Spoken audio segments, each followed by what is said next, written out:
Welcome my channel Jesus Marvel Ministries Bible Study. ప్రియమైనటువంటి వాళ్ళారా, మరొక శ్రేష్టమైనటువంటి దినంలోకి దేవుడు మనం ప్రవేశపెట్టాడు. ఆయన బిడలంగా మనందరం బాగుండాలని దేవుడు కోరుకుంటున్నాడు. కనుక మీ అందరూ బాగుండాలని మేము కూడా హృదయపూర్వకంగా ప్రార్థిస్తుంటున్నాము. మీ అందరికీ శుభాభివందనాలు. ఈ యొక్క దినభాగంగా మన వాక్యం చూస్తూ వచ్చినప్పుడు ఇర్మియా గ్రంథం 18వ అధ్యాయంలో చక్కటి మాటను మనం పరిశీలిస్తే, యెహోవా యొద్ద నుండి ఇర్మియాకు ప్రత్యక్షమైన వాక్కు, నీవు లేచి కుమ్మరి ఇంటికి పోము, అక్కడ నా మాటలు నీకు తెలియజేసేదను. కనుక దేవుడు ఏమంటున్నాడంటే, నీవు ఒక కుమ్మరి ఇంటికి పో, నీకు అక్కడ నా మాటలు తెలియపరుస్తానని ప్రవక్త ఇర్మియాని కుమ్మరింటికి పంపించి తెలియపరిచింది ఏంటంటే, కుమ్మరింటికి వెళ్ళినప్పుడు తన సారె మీద పనిచేస్తున్నాడు. కుమ్మరి జిగటి మంటతో చేర్చున్నటువంటి ఆ కొండని తన చేతిలో విడిపోగా ఆ జిగటమన్ను మరలా తీసుకొని కుమ్మరి ఏం చేస్తున్నా అంటే, యుక్తమైనట్టుగా ఒక మంచి ఆకృతి వచ్చే విధంగా ఆ కొండని విడిపోయిన ప్రతిసారి కూడా మరలా చేసుకుంటూ వస్తున్నాడంట. ఇది చూపించాడు ఎవరికి? ఇర్మియాకి. అయితే మరి ఇశ్రాయేలులారా, ఈ కుమ్మరి మంటికి చేసినట్లుగా నేను మీకు చేయలేనా? దేవుని యొక్క ఉద్దేశం ఏంటంటే, ఒక కుమ్మరి మంటికి ఎట్లాగైతే ఆ మట్టి విడిపోతున్నప్పుడు మరలా దాన్ని తీసుకొచ్చి ఒక ఆకృతి వచ్చేంత వరకు తయారు చేస్తున్నాడో, ఒక ఆకారం ఏర్పడేంత వరకు, అలాగే నేను మీ జీవితాన్ని చేయలేనా అని ఈరోజు నిన్ను ప్రశ్నిస్తున్నాడు. నీ జీవితంలో దేవుడు నిన్ను మలుస్తాడు.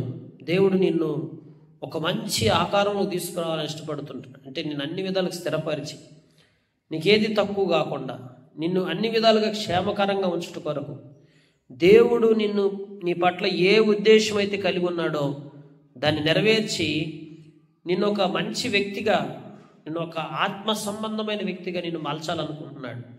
నీలో ఉన్న డాగులు, మచ్చలు, అవిధేయతలు, పొరపాట్లు ఏ అయితే ఉన్నాయో అవన్నీ తీసివేసి నిన్ను ఒక ఆత్మ సంబంధమైన వ్యక్తిగా మలచడం కోసం దేవుడు చెప్తున్న మాట ఏంటంటే, జిగటమన్ను కుమ్మరి చేతిలో ఉన్నట్లుగా ఇశ్రాయేలులారా మీరు నా చేతిలో ఉన్నారు. ఒక జిగటమన్ను కానీ కుమ్మరి చేతిలో ఉన్నట్లుగా ప్రజలమైన మనం ఆయన చేతిలో ఉన్నాం. అందుకే చూడు, మన అరచేతుల మీద నేను చెక్కి ఉన్నాను అంటాడు. కనుక ఒక వ్యక్తిని ఎక్కడ చెక్కున్నాడు? ఆయన తన అరచేతుల్లో చెక్కాడు. ఎంత ప్రేమ ఉంటే ఒక వ్యక్తిని అరచేతుల్లో చెక్కుకుంటారు. నిజంగా మనందరం కూడా దేవుని యొక్క చేతిలో ఉన్నాం. దేవుడు అరచేతుల్లో చెక్కుకొని మనల్ని కాపాడటానికి అంతగా మనల్ని ప్రేమిస్తూ వస్తుంటున్నాడు. నిన్ను ఎంత ప్రేమిస్తున్నాడో తెలుసా దేవుడు? నీ జీవితాన్ని ఎంతో ఆశీర్వాదకరంగా ఉంచాలని నేను కోరుకుంటున్నాడు. పెళ్ళగించడం కానీ, విరగొట్టడం కానీ, నశింపజేయటం కానీ, ఏదో ఒక జనముని గురించి, రాజ్యముని గురించి నేను చెప్పి ఉండగా, కనుక ఇక్కడ ఏమంటున్నాడు? పెళ్ళగించటం, విరగొట్టడం, నశింపజేయటం అన్నీ కూడా నా చేతుల్లోనే ఉన్నాయి అంటున్నాడు. అయితే ఇదంతా ఎలా జరుగుతుంది? ఎందుకు దేవుడు పెళ్ళగిస్తాడు? ఎందుకు విరగొడతాడు? ఎందుకు మరి నశింపజేస్తాడని చూస్తూ వచ్చినప్పుడు దేవుని వాక్యంలో చూస్తే, చెడుతనము చేయటం మానిన ఎడల నేను వారికి చేయ ఉద్దేశించినటువంటి కీడు గురించి సంతాపడుదును. దేవుని వాక్యంలో దేవుడు మానవుని యొక్క జీవితంలోకి కీడు అనుమతింపజేసేటప్పుడు బహుగా సంతాపడతాడండి. అలాగే లేఖనాలు చూస్తున్నప్పుడు మేలు చేయని ఉద్దేశించిన దాన్ని చేయకుండా ఆపినప్పుడు కూడా అంట దేవుడు నీ గురించి చాలా బాధపడతాడంట. ఎవరండి మన గురించి బాధపడేది? మనకు మేలు చేయలేకపోతున్నామని, మనకి కీడు చేసేటప్పుడు అయ్యో అనవసరంగా నేను కీడు చేశానని బాధపడేది ఎవరు? ఈ లోకంలో మనుషులందరూ ఎట్లున్నారు ఇప్పుడు? ఇతర మనుషులకి ఏం కీడు చేద్దామా అని పొద్దున్న లేస్తే కీడు గురించి ఆలోచించేవాళ్ళు కానీ మేలు గురించి ఆలోచించేవాళ్ళు తక్కువైపోయారు. కనుక ప్రతి వ్యక్తి మరొక వ్యక్తికి ఏం చేస్తున్నాడు? కీడే చేస్తున్నాడు. కనుక ఏ ఒక్కరు కూడా మేలు చేసేవారు కనపట్లేదని దిగులు పడతా ఉంటాం.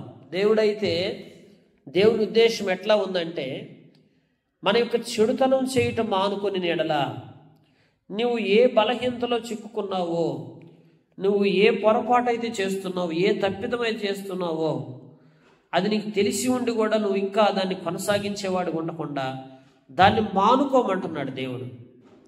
కొన్నిసార్లు కొంతమందికి తమ చెడుతనం ఏంటో తెలియక కొంతమంది చెడుతనం చేస్తూ ఉంటారు. తెలిసి గ్రాహ్యంలోకి వచ్చిన వెంటనే మానేసేటువంటి అనుభవాలు ఉంటాయి. దేవుడు ఏదైతే నువ్వు చెడుతనం చేస్తున్నావో దానిని నువ్వు మానుకొని చూడు. అప్పుడు దేవుడు అంటున్నాడు, నీకు కీడు చేయటానికి ఉద్దేశించినటువంటి ఆ ఉద్దేశాన్ని బట్టి నేను ఎంతగానో సంతాపడుతున్నాను. ప్రియులరా, మనం చెడుతనంలో బతుకుతున్నప్పుడు దేవుడు మన మీద కీడు రప్పించి ఆ కీడు గురించి దేవుడు ఎప్పుడు కూడా విచారపడతా ఉంటాడంట. ఎందుకో తెలుసా? దేవుని వాక్యం చూస్తే, కట్టెదనని నాటెదనని ఒక జనము గురించి, రాజ్యముల గురించి నేను చెప్పి ఉండగా ఆ జనము నా మాట వినకుండా నా దృష్టికి కీడు చేసిన ఎడల దానికి చేయదలిసిన మేలు గురించి కూడా సంతాపడుతున్నాడు. దేవుడు 2 విషయాల్లో సంతాపడుతుంటున్నాడు. ఒకటి కీడు చేసే విషయంలో, రెండోది మేలు చేయనందుకు సంతాపడుతున్నాడు, బాధపడుతుంటున్నాడు. కనుక ఈ సమయంలో మనం మానుకోవాల్సింది మానుకొని చూద్దాం.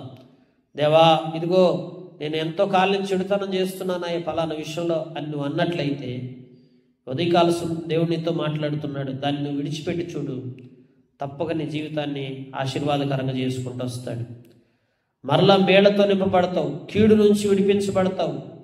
అనేకమైన మేళ్లు నీ కొరకు సిద్ధపరిచి పెట్టినటువంటి దేవుడు ఉద్దేశించిన మేళ్లన్నీ ఎన్ని ఆగిపోయి ఉన్నాయో ఆ మేళ్లన్నీ మరలా డోర్స్ ఓపెన్ చేయబడతాయి. మేళ్ళు వెంట మేళ్ళు నీ జీవితంలో జరిగించుకుంటూ వస్తాడు. దేవుని బిడ్డలారా, ఉదయకాల సంబంధం ఆలోచిద్దాం. కాబట్టి నువ్వు వెళ్ళి యోధావారితోనూ యెరూషలేము నివాసులతో ఇట్లనము, యెహోవా సెలవిచ్చిన మాట ఏదనగా మీ మీదకి తెచ్చుటకై నేను కీడు కల్పించున్నాను, మీకు విరోధముగా యోచన చేయుచున్నాను. మీరందరూ మీ దుష్ట మార్గాలను, మీ యొక్క మార్గములను, క్రియలను చక్కపరుచుకోండి. దేవుడు హెచ్చరిక ఇస్తుంటున్నాడు. క్రియలను చక్కపరుచుకోండి, మార్గాలను చక్కపరుచుకోండి. ఇదిగో చెడు మార్గంలోకి ఏమైనా ఉంటే ఆ మార్గాన్ని విడిచిపెట్టేసి, ఏదైనా చెడ్డ క్రియలు చేస్తూ ఉంటే ఆ చెడ్డ క్రియలు వదిలిపెట్టేసి దేవుడు సరిచేస్తాడు. ప్రతి విషయంలో చక్కపరుచుకునే మనసు నీకుంటే నిన్ను నీవు ఎట్ట చక్కపరుచుకోవాలో దేవుడు జ్ఞానాన్ని నీకు తెలియపరుస్తాడు. నీకు చక్కపరుచుకోవాలని ఆలోచన లేకపోతే, అందుకే ఎహెజ్కేలుతో దేవుడు చెప్తూ వచ్చినప్పుడు నువ్వు చక్కగా నిలబడు అని దేవుడు హెచ్చరించాడు. చక్కపరుచుకోవాలి ఎప్పటికప్పుడే. ఇప్పుడు నినివే పట్టణస్థులు ఉన్నారు, వారి జీవితంలో యోనా గారిని పంపించి 40 దినాలు తర్వాత ఈ పట్టణం అంతా నాశనం కాబోతుందని హెచ్చరిక ఇచ్చాడు. వారు తప్పక నాశనం అయిపోతుందని చెప్పగానే వారు ఏమి అలర్ట్ అయిపోయారు తెలుసా? అయ్యో, మా చెడుతనాన్ని బట్టే కదా, మేము తప్పిదాలను బట్టే కదా, మేము ఇట్లా ఉండబట్టే కదా ఈ రోజున దేవుడు 40 దినాల్లో మా పట్టణాన్ని నాశనం చేస్తామన్న పశ్చాత్తాపడి బూడిద జల్లుకొని మరి వారి ఆత్మ సంబంధంగా ఉపవాసాలు ఉండి దేవుని సన్నిధిలో తమ దోషాలని, తమ పొరపాట్లు, తన తప్పిదాలను ఒప్పుకుంటూ వచ్చారు. ఈరోజు నీలో ఏదైనా చెడుతనం ఉంటే ఉపవాసం ఉండు, దేవుని దగ్గర అడుగు. ప్రభా, మానుకుందాం అనుకుంటున్నాను, నా వల్ల కావట్లేదయ్యా, చాలా కాలం నుంచి నేను ఈ చెడుతనాన్ని మానుకోలేకపోతున్నాను ప్రభా అని ఉపవాసము ఏర్పరచుకొని నువ్వు కొన్ని దినాల పాటు దేవుని సన్నిధిలో ప్రార్థన చెయ్యి.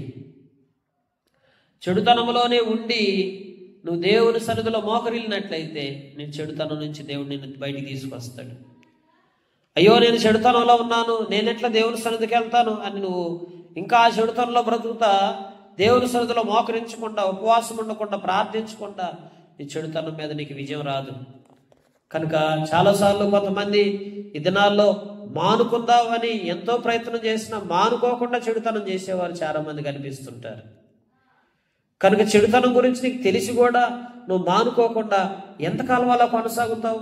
నీ మార్గాల్ని మార్చుకోకుండా, నీ క్రియలను చక్కపరుచుకోకుండా, నిన్ను నీవు చక్కపరుచుకోకుండా ఎంతకాలం అలా కొనసాగుతూ దేవుని యొక్క కీడుకి మేలుకి అనుభవించాల్సిన నీవు మేళ్ళు అనుభవించకుండా కీడే నీ జీవితంలో సంభవించే విధంగా నీ కుటుంబాన్ని చక్కపరుచుకోకుండా ఎంతకాలం అలా ఉంటావు?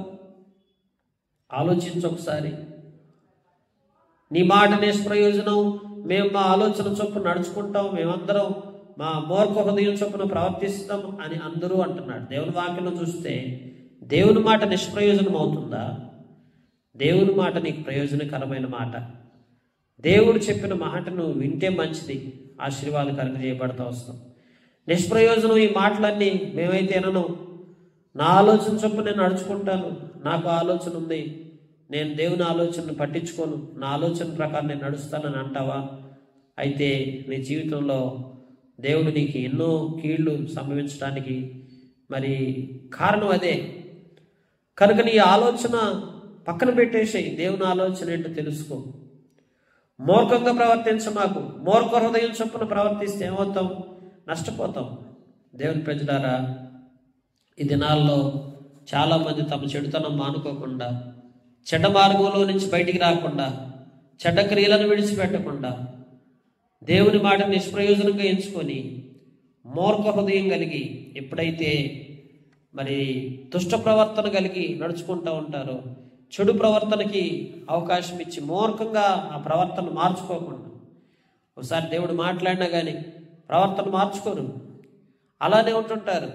ఏమైందిలే, నేను ఇలానే ఉంటాను, ఏమవుతుందిలే అని చెప్పి ఆలోచనతోటి ఆ మూర్ఖంగా ఆ ప్రవర్తన సరళ మార్చుకోకుండా కొనసాగుతూ ఉంటున్నావా? అయితే నీ జీవితంలో దేవుడు నీతో మాట్లాడుతుంటున్నాడు. ఈ ఉదయకాల సంబంధం నీ ప్రవర్తన అంతటి పైన ఆయన అధికారానికి నువ్వు ఒప్పుకోవాలి.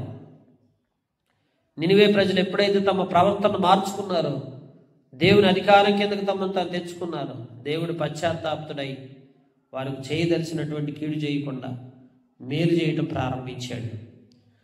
ఆ పట్టణం అంతటిని కాపాడాడు దేవుడు. చాలా మహా పెద్ద పట్టణం అది. అక్కడున్న ప్రజలు చాలామంది, 1,20,000 మందికి పైన ఉన్నటువంటి జనాభా. అంత పెద్ద సంఖ్య కలిగినటువంటి పట్టణాన్ని ఒకేసారి దేవుడు హతమార్చాలనుకుని ఉద్దేశించిన దేవుడు కీడు చేయకుండా మేలు చేయటం ప్రారంభిస్తూ వచ్చాడు. ఈరోజు నీ కుటుంబం దేవుని చేతిలో ఉంది, వ్యక్తిగా నీ జీవితం దేవుని చేతిలో ఉంది, ప్రాంతాల పట్ల దేవుని చిత్తం ఉంది.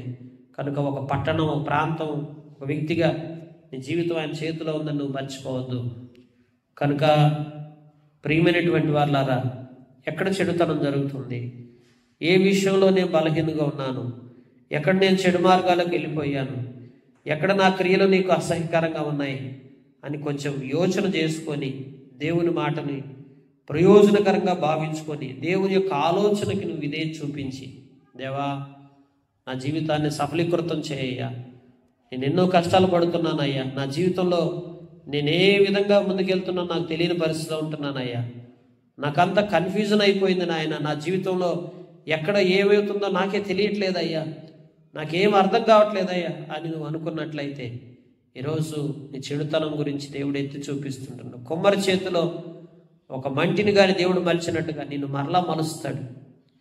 నీ ద్వారా ఎంతో ప్రయోజనకరమైన వ్యక్తిగా నేను చేయాలని దేవుడు కోరుకుంటున్నాడు. సమాజానికి, సంఘానికి, కుటుంబానికి నువ్వు ఒక మంచి వ్యక్తిగా, ప్రయోజనకరమైన వ్యక్తిగా తయారవ్వాలి. నీ జీవితంలో ఏ లోటు లేకుండా నిన్ను అన్ని విధాలుగా ఆశీర్వాదకరంగా చేయాలని దేవుడు ఉద్దేశాన్ని కలిగి ఉన్నాడు. కనుక నిన్ను నీవు దేవుని చేతిలో తీసుకొచ్చుకో. దేవా నా జీవితంలో నన్ను నేను పతనం చేసుకోనయ్యా, నాకు నేను నష్టాలు తెచ్చుకోనయ్యా, నన్ను నేను సరిదిద్దుకుంటానయ్యా అని చెప్పి నువ్వు దేవునికి లోబడితే చాలండి. ఈరోజు దేవుడు నిన్ను ఉన్నత స్థితిలోకి తీసుకొచ్చి ఆశీర్వాదకరంగా చేస్తాడు. కనుక చాలామంది జీవితాలు పాడైపోవడానికి, పతనావస్థకు చేరడానికి కారణం చెడుతనమే.